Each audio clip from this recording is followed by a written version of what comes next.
राधे राधे। योगिनी एकादशी की आपको हार्दिक शुभकामनाएं। योगिनी एकादशी व्रत महात्म। मंगलम भगवान विष्णु मंगलम गरुणध्वजा मंगलम पुंडरीकाक्षाय मंगलाय तनोहरि।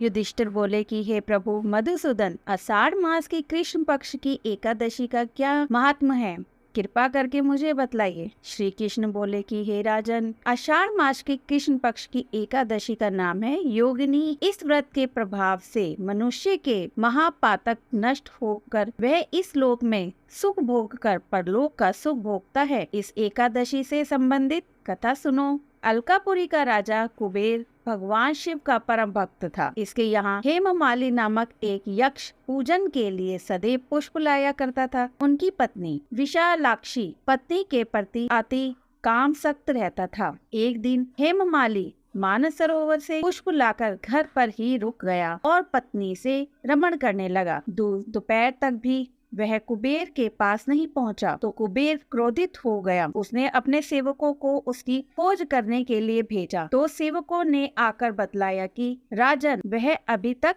अपनी पत्नी के संग रमण कर रहा है। यक्षों की यह बात सुनकर कुबेर और भी क्रोधित हो गया और उसने हेममाली को शीघ्र बुलाने के लिए सेवकों से कहा। हेममाली कुबेर के सामने उपस्थित हुआ तो कुबेर ने क्रोधावेश में उसे कहा कि पापी नीच, तूने मेरे भगवान का निरादर किया है।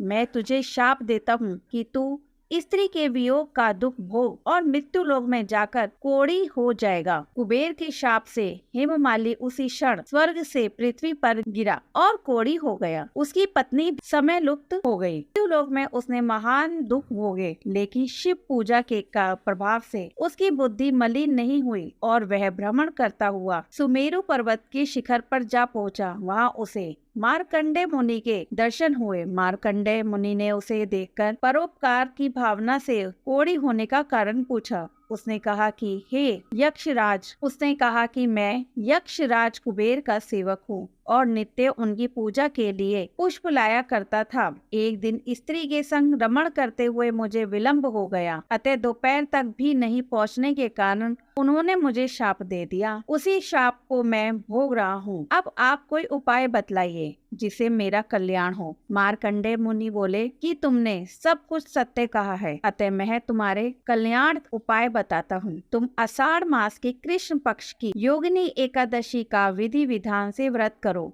इससे तुम्हारे पाप का नाश होगा। सुनकर हेममाली को बड़ी खुशी हुई। मुनि के कथा अनुसार योगिनी एकादशी का व्रत श्रद्धा भाव व विधि विधान से किया। उसके प्रभाव से वह पहले की तरह स्वस्थ व सुंदर हो गया और अपनी स्त्री के संग विहार करने लगा। योगिनी एकादशी महापुण्यदायी पाप नाशनी है। इसकी कथा सुनने पढ़ने से पापों का नाश होता है और मनुष्य अंत में स्वर्ग का सुख भोगता है। बोलो श्री योगिनी एकादशी की जय। श्रीमन नारायण नारायण नारायण, भजबन नारायण नारायण नारायण, श्रीमन नारायण नारायण नारायण, भजबन नारायण नारायण नारायण।